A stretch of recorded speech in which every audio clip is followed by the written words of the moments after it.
2021 जाए और अपने साथ सारी बीमारियां और बुराइयां लेकर जाए, बस यही प्रार्थना है हम सबकी। So let's keep our fingers cross और 2022 उम्मीद लेकर आए, ये हर कोई चाहता है। उम्मीद है, जी हाँ, एक नई शुरुआत की कृति कुल्हारी की लाइफ में भी, क्योंकि उनका नया कंटेंट ह्यूमन जो आ रहा है। ऐसे में करते हैं उनसे खास मुलाकात और आज वो बता रही हैं कि आखिरकार कौन है उनका नया प्यार। मैं एक डॉक्टर बनी हूँ, ऑफ कोर्स कार्डियक सर्जन हूँ मैं। तो ह्यूमन का क्या मतलब होता है ना, मैं सच में जब मैंने ये शो पढ़ा, जब मैं इसका हिस्सा बनी, हमने जब इस पे काम करना शुरू किया, तो इस शब्द के मायने बिल्कुल समझ में आने लगे और बदलने लगे। तो आपको एक इंसाइट मिलता है to go into the lives of the doctors. I think एक नया लव अफेयर शुरू हुआ है और बहुत ही मजा आ रहा है। कृति, स्वागत है आपका SBS ओरिजिनल्स में। और सबसे पहले जानना चाहते हैं कि आखिर क्या है ये ह्यूमन। ह्यूमन बहुत ही ह्यूमन है। मतलब सच में जो इस ह्यूमन का क्या मतलब होता है ना, मैं सच में जब मैंने ये शो पढ़ा, जब मैं इसका हिस्सा बनी, हमने जब इस पे काम करना शुरू किया, तो इस शब्द के मायने बिल्कुल समझ में आने लगे और बदलने लगे। यू ट्रूली अंडरस्टूड इसका क्या मतलब होता है। तो हालांकि जो मेन शो का थीम है वो ह्यूमन ड्रग ट्रायल्स है और एक ऐसा सब्जेक्ट है जो शायद पहले नहीं दिखाया गया है, पहले जिसके बारे में खुल के बात नहीं हुई है। तो एक तो ये दुनिया है, इस दुनिया के बट इस दुनिया के अलावा काफी कुछ हो रहा है शो में, जहाँ पे आपको एक डॉक्टर्स जो हैं, आपको एक डॉक्टर्स की नजरों से you see the world that they live in. और आगे खोल के हमने पोस्टर भी देखा, ट्रेलर भी देखा, लेकिन उसमें देखकर कहीं ना कहीं ऐसा लगा कि इसमें जो डॉक्टर की कहानी दिखाई जा रही है शायद वो ह्यूमन नहीं है, क्योंकि एक हाथ में इंजेक्शन, दूसरा हाथ खून वाला था पोस्टर में। सर, ये भी बिल्कुल ह्यूमन है। When I say human, we are showing all kinds of humans, and हर तरह के लोग हैं हमारी सोसाइटी में, गुड, बैड, अगली। हम सबका एक साइड है, हम सबके अलग अलग साइड्स हैं। आपके किरदार के बारे में बताइए, क्योंकि मैंने देखा कि आर्टिस्ट तो बहुत सारे हैं, ऐसा लग रहा है मल्टी स्टार शो है ये। बहुत सारे अच्छे एक्टर्स हैं शो में, बिल्कुल है। और आई थिंक उसी का एक अपना एक्साइटमेंट होता है, एक अपना मजा होता है काम करने का। मेरा किरदार, मैं एक डॉक्टर बनी हूँ, ऑफ कोर्स कार्डियक सर्जन हूँ मैं। सायरा सबरवाल नाम है मेरा। मैं भोपाल में पली बड़ी हूँ और एक बहुत यंग एज पे मैंने डिसाइड कर लिया था कि मैं डॉक्टर बनूंगी।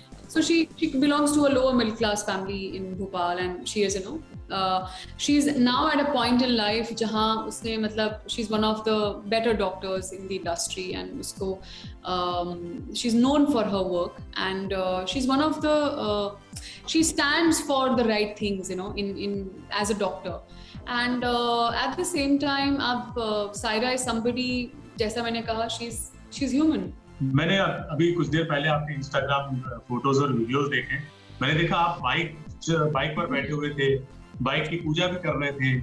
तो बताइए, ये क्या मतलब एक नया इंटरेस्ट जागा है? ये बस, हाँ, ये 10 दिन पहले मेरे पास मेरी बुलेट आई है और जबकि मैं आज सुबह ही वापस यहाँ पे इसको I've basically ridden to work। मैं बाइक पे ही आई हूँ आज। और तो एक आई थिंक एक नया लव अफेयर शुरू हुआ है और बहुत ही मजा आ रहा है। एक अजीब सा एम्पावरमेंट फील होता है, I think subconsciously, because again conditioning की बात है। बाइक से हम ज्यादातर लड़कों को रिलेट करते हैं, तो जब एक लड़की एक बाइक चलाती है तो I think something in you just feels very very empowered, and something, I'm not saying I'm not proud to be a woman or whatever, but जो एक वो feeling आती है कुछ, when you're riding the bike, and it's like, और bullet, मतलब bullet कोई हल्की फुल्की चीज नहीं है कि मतलब गिर जाओगे तो फिर संभालनी मुश्किल हो जाएगी। तो अभी तक ऐसी नौबत आई नहीं है, बट कुछ नया करने का मन किया, खरीद ली, अभी एंजॉय कर रहे हैं। थोड़ी बहुत सर्दियां हैं बॉम्बे में, तो अभी मौका है, उसके बाद तो पसीने निकलने शुरू हो जाएंगे। सो या जी, अब एक आखिरी सवाल। ट्रेलर देखकर सवाल बहुत सारे आ रहे हैं और इसमें एक जहरीले इंजेक्शन की बात हो रही है जो बहुत सारे लोगों पर ट्रायल किया जा रहा है। तो आखिर जाते जाते हिंट दे दीजिए कि कौन फैलाएगा ये जहरीला इंजेक्शन और क्यों? आपको इसका जवाब तो बिल्कुल नहीं मिल पाएगा संदीप जी।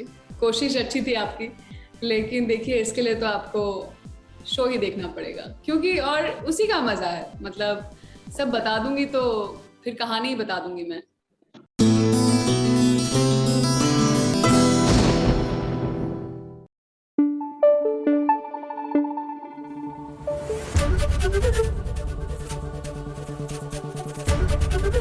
एबीपी न्यूज आपको रखे आगे।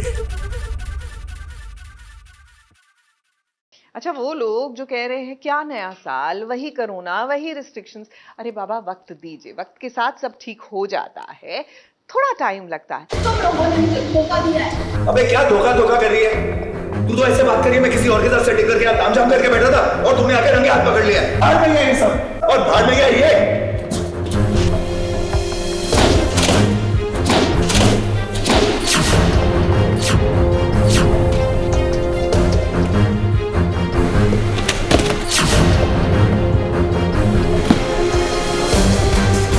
ऐसा ही होता है जिसकी तैयारी हम खूब मन लगाकर करते हैं ना, वो तैयारी कुछ इसी तरह बर्बाद हो जाती है। जैसे कि आज आप देख रही हैं, नए साल की पार्टी में अपने प्यार का इजहार कर देगा शिवा रावी से, ऐसा उसने सोचा था और देखिए उसकी पूरी तैयारी भी कर रखी थी। तुमने सब देख लिया? अच्छा देख लिया तो बता सब कैसे तू चाहती थी कि मैं लंच करूं, तो देख एकदम मस्त फिल्मी सरप्राइज तैयार किया। कैसा लगा? देखिए पहले तो ये बहुत ही ज़्यादा बड़ी बात है कि शिवा जैसे आदमी ने इतना रोमांटिक सेटअप किया है। ठीक है, रावी को नोटिस करना चाहिए था, लेकिन रावी एक बहुत ही अजीब से मूड में है, बहुत गुस्से में भी है, वो बहुत हर्ट फील कर रही है, बिट्रेड फील कर रही है, तो उसने नोटिस नहीं किया। बस वैसा ही कुछ जैसे हर लड़की कहती है, तो जहाँ अच्छा फील करना चाहिए था वहाँ किया नहीं, और जब नहीं करेगा तब रोती रहेंगी। लेकिन जैसा कि रावी का गुस्सा तो 7वें आसमान पर है, वो नाराज है पंड्या ब्रदर्स से और हाँ धरा भाभी से भी। मैं उस पार्टी में नहीं जाऊंगी। धरा भाभी को कैसा लगा होगा? कितना बुरा लगा होगा उन्हें? धरा भाभी को कैसा लगा होगा? कभी ये सोचा है कि अपनी खुद की बीवी को कैसा लगा होगा? जिसके लिए किया था तब तो अप्रिशिएट कर लेती। पहले मुझे ये बता कि ये सब सेटअप करते टाइम तुझे कैसा लग रहा था मेरे लिए, मुझे प्रपोज करने के लिए? तू वो सब छोड़, ये मोमेंट खराब करते टाइम तुझे कैसा लग रहा था? मैंने खराब नहीं किया, मुझे कुछ नहीं लग रहा था, मैंने अपना गुस्सा कंटिन्यू किया। अरे पर प्लान में शामिल ना करने के लिए कोई इतना पागल कैसे होता है भाई, ये बताओ। अब जनार्दन के घर इन सब ने जो चोरी का प्लान बनाया था, उसमें न तो ऋषिता को शामिल किया और ना ही रावी को। इस बात का बुरा रावी को लग गया। उसे लग रहा है कि धरा भाभी हमेशा सारी लाइमलाइट ले लेती हैं, तो वहीं उसे किसी भी चीज के काबिल नहीं समझा जाता। बचपन से लेके आज तक मैंने इस घर को अपना घर माना है, धरा दी को अपनी बड़ी बहन माना है, और आज जब रिस्पॉन्सिबिलिटी की बात आई तो चाय में से मक्खी की तरह निकाल के उन्होंने मुझे अलग फेंक दिया। रावी ने ना बचपन से इस घर को अपना घर माना है, तो उसे लगता है कि जब वो अपना सब कुछ इन लोगों के साथ शेयर करती है, तो ये लोग इतना बड़ा कदम उठाने जा रहे थे, घर के लिए कुछ करने जा रहे थे, तो रावी को क्यों नहीं इन्वॉल्व किया, स्पेशली तब जब वो इतनी परेशान थी। तो उसके लिए अपना मोमेंट क्यों खराब किया? ये बाद में भी बात कर लेती, रूम में बात कर लेती, बाद में आ जाते। खर्चा किया था भाई, मार्केट गया था, बुकेट बनवा के लाया था, ये क्या है? इमोशंस रुकते नहीं है किसी के लिए, जैसा कि रावी ने कहा कि वो रोबोट थोड़ी ना है जो होल्ड पे डाल देगी इमोशंस, है ना, उसको फील तो होगा ना। थोड़ा तो इंसान एडजस्ट कर लेता है। अब ये सब बातें रावी क्यों कर रही है ये तो वही जाने। शिवा भी यही सोच रहा है कि जो रावी धरा भाभी को बचपन से जानती है, भला वो उनके बारे में ऐसा क्यों सोच रही है। फिलहाल इन दोनों के बीच फिर से लड़ाई हो गई है और शिवा ने अपने प्लान को पानी की तरह धो दिया। अरे भाड़ में गया ये सब, और भाड़ में गया ये, भाड़ में गया ये सब, अरे भाड़ में गया ये। अब नए साल की शुरुआत ही जब झगड़े से हुई है, जो कि उम्मीद थी कि प्यार से होगी, फिलहाल ऐसा हुआ तो नहीं। अब आगे तो पूरा साल बचा है, न जाने ये क्या क्या तबाह करेंगे।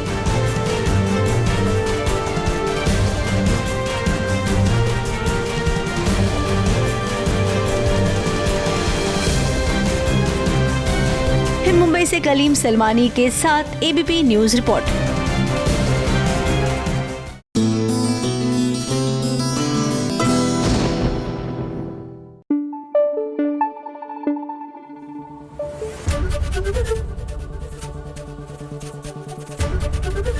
एबीपी न्यूज आपको रखे आगे।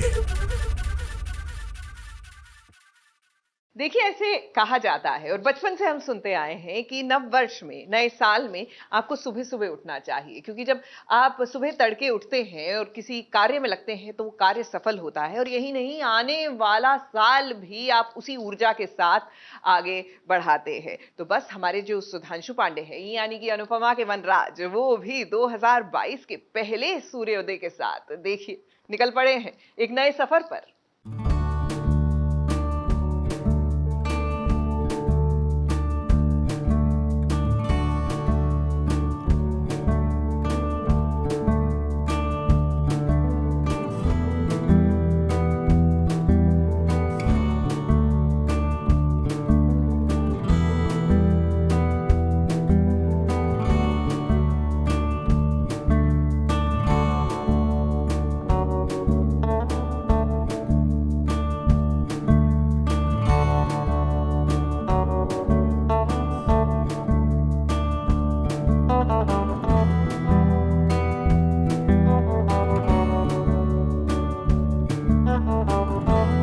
फ़िलहाल हम लोग मेरी बिल्डिंग जहां मैं रहता हूं उसके टेरेस पे हैं और हम लोग इस समय इंतज़ार कर रहे हैं सूर्यदेव के दर्शन का। तो वो अभी थोड़ी देर में वो आएंगे, सामने दिखाई देंगे, तो उनको नमस्कार करना है ताकि नए साल की शुरुआत हम लोग सूर्यदेव के आशीर्वाद से कर सकें। और आज जिस हिसाब से ये दिख रहे हैं ऊपर, ये बिल्कुल इसी अवतार में ये भोलेनाथ की जटाओं के ऊपर भी विराजमान रहते हैं। तो आप देखो, बिल्कुल एग्जैक्टली उसी शेप में आज दिखाई दे रहे हैं। तो ऐसा लग रहा है कि आने वाले समय में भी भोलेनाथ की बहुत कृपा रहने वाली है।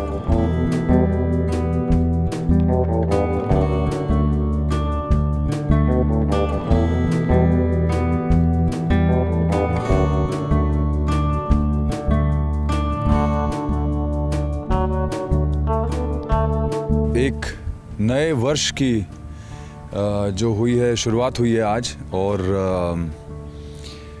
पिछला साल जो गया है वो बहुत कठिन गया है सबके लिए, और पिछला साल बहुत कुछ सिखा के भी गया है। तो वो कहते हैं कि हमेशा कठिन समय ही सिखाता है, तो सबसे बड़ा गुरु कठिन समय है। और अब 2022 में ये उम्मीद है कि हालांकि अभी भी मुश्किलें आएंगी इस साल में कुछ समय के लिए, पर मेरी ये उम्मीद है, मैं आशा करता हूँ कि इस साल में हम लोगों को पिछले साल से जो सीखें मिली हैं उनको इस्तेमाल करने की आदत पड़ जाए और हम अपने जीवन को थोड़ा सिंपल बना लें।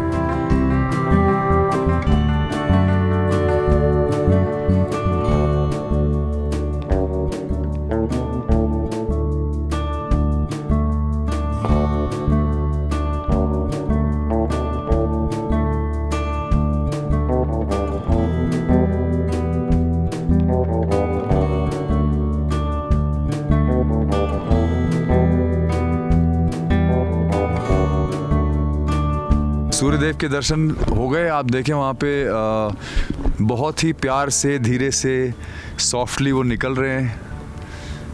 इस वक्त तो वो ऑरेंज भगवा कलर के हैं, तो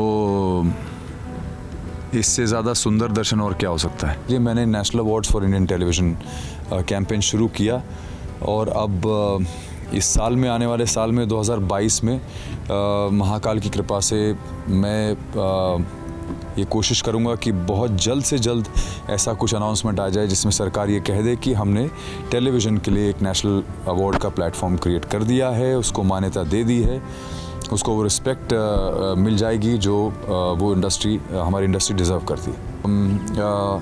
स्वस्थ रहिए, खुश रहिए और बाकी सबको भी अपने आसपास भी सकारात्मक ऊर्जा फैलाने की और देने की कोशिश करते रहिए, तो ये संसार जो है वो स्वर्ग हो जाएगा।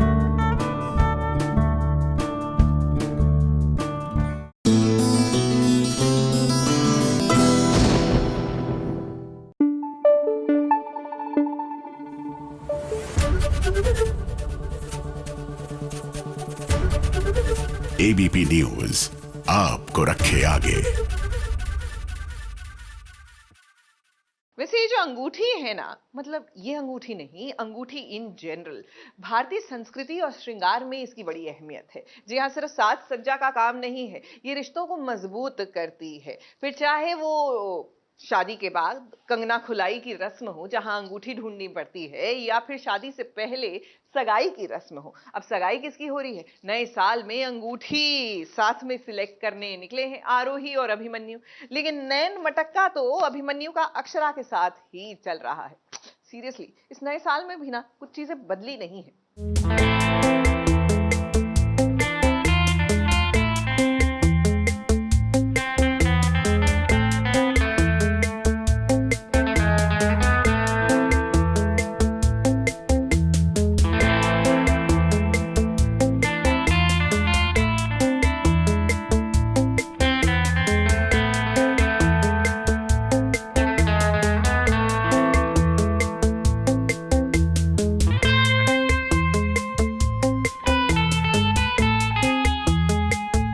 अक्षरा और अभिमन्यु को भी देखिए, ये भी वही कर रहे हैं जो बीते साल 2021 में कर रहे थे। जी हाँ, हमारा कहने का मतलब है कि ये 2022 में तो पहुंच गए, लेकिन ये फिर भी सपना ही देख रहे हैं कि दोनों एक दूसरे के प्यार में गुम हो गए हैं। अब क्या है ना, आरोही और अभिमन्यु की सगाई होने वाली है, तो भाई इस सगाई में अंगूठी भी तो पसंद करनी है लड़का और लड़की को। अब हीरोइन जब है पास में तो अंगूठी भी तो हीरोइन ही पसंद करेगी। इसीलिए जब अभिमन्यु ने अक्षरा को कहा कि तुम अंगूठी पसंद करो, उसके बाद तो ये दोनों सपने में कुछ इस कदर खो गए कि जैसे लगा ही नहीं कि सगाई आरोही की होने वाली है अभिमन्यु से।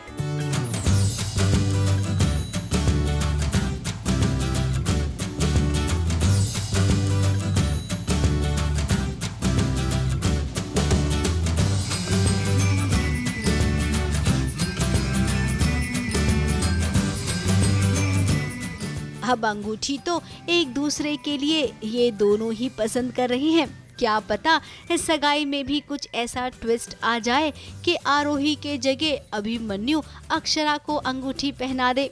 वो बात अलग है कि वो सपना भी हो सकता है अभिमन्यु का।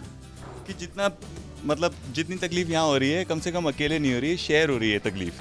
Sharing is caring. पर तुम्हें पता है कि मुझे भी हो रही है? हाँ, दिख रहा है साफ साफ, दोनों को इक्वल, इसीलिए ऐसे हम एक ही स्टेज पर हैं। हाँ, मुझे कम शायद, because I have the satisfaction of she is also suffering. अब जहाँ तक हमने सुना है कि शादी की रस्में सभी अक्षरा के साथ होने वाली है अभिमन्यु की, तो भाई देखते जाइए आगे आगे ये शादी कैसे निपटती जाती है। मुंबई से सुरभि रण सिंह के साथ एबीपी न्यूज रिपोर्ट।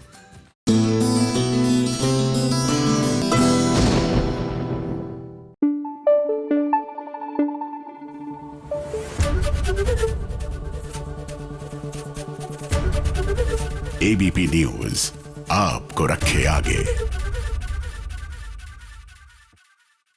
देखिए, कहते हैं कि आप जो काम साल के पहले दिन करते हैं ना, वो पूरा साल करते रहते हैं। Well, the good news is कि सीरियल ये है चाहते में हमारे प्रीशा और रुद्र एक दूसरे से मुलाकात कर रहे हैं, यानी कि ये पूरा साल एक दूसरे से मिलेंगे।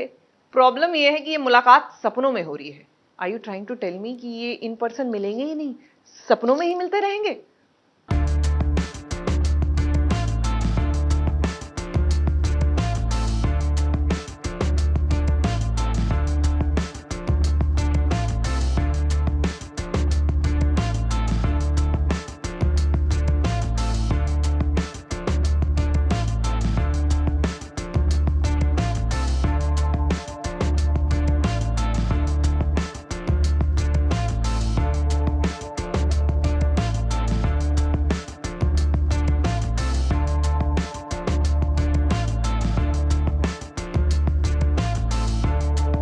मुबारक हो भाई, मुबारक हो। 2022 में देखिए कैसे रुद्र और प्रिशा एक दूसरे की बाहों में खो गए हैं। अब 2021 में बिछड़े तो उम्मीद थी कि 2022 में मिल जाएंगे, फिर भले ही वो सपने में क्यों ना मिले।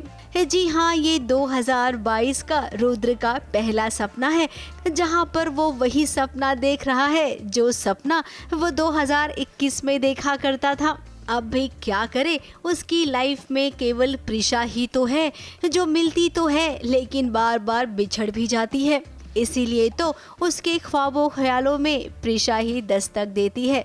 फिलहाल यहाँ पर इन्हें रोमांस करने का मौका मिला है, तो इस मौके को कैसे गवा सकते हैं हम।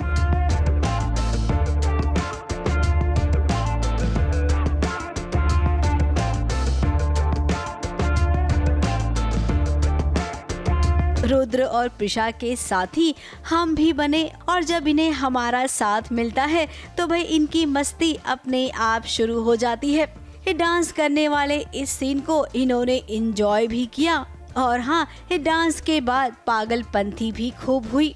भाई बता, ये सपना था कि रियल तूने देखा? तुझे दिखा? मैं कहाँ हूँ? क्या चल रहा है यहाँ पे? तुझे दिखा? मैं देखा तुझे नाचते हुए? नहीं। तो मतलब मुझे कुछ दिख नहीं रहा था। तो मतलब मैं सपने में हूँ। एक मिनट, एक शॉट था जिसमें इसे कंधे पे उठाना था, प्रिशा को उठा नहीं पाए भैया से हो नहीं पाया। अरे यार वो भारी है तो मैं क्या करूँ? मैं कहाँ भारी हूँ? अगर बताओ 50 किलो भारी हो। 80-90 किलो की लड़की नहीं, कम से कम 95 किलो की तो है। 95 कितने होते हैं? नहीं भाई ये देख रहे हैं आप लोग, ये है यहाँ हिंदुस्तान का भविष्य। इसको हिंदी में कितना बोला? 95 नहीं पता। तुम बताओ। 70 95। बहुत मजा आया मेरे को, मैं तो मेरी आत्मा तृप्त हो गई। बहुत मजा आया मेरे को, मेरे आत्मा तृप्त हो गई। अरे बोल तो दिया। वो बहुत ही सेंशुअस सॉन्ग था ये, बहुत इनकी केमिस्ट्री, इनका जो तड़प थी इनकी तड़प। अब राइटर साहब से हम यही गुजारिश करेंगे कि प्लीज आप जल्दी से मिलवा दीजिए ना, क्योंकि ये मिलेंगे तभी तो हमें आगे कुछ और नया देखने मिलेगा।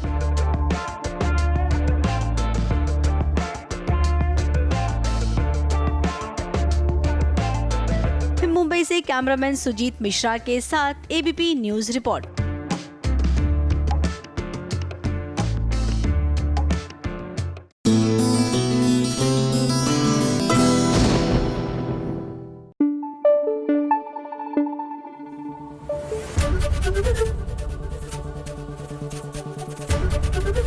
एबीपी न्यूज आपको रखे आगे।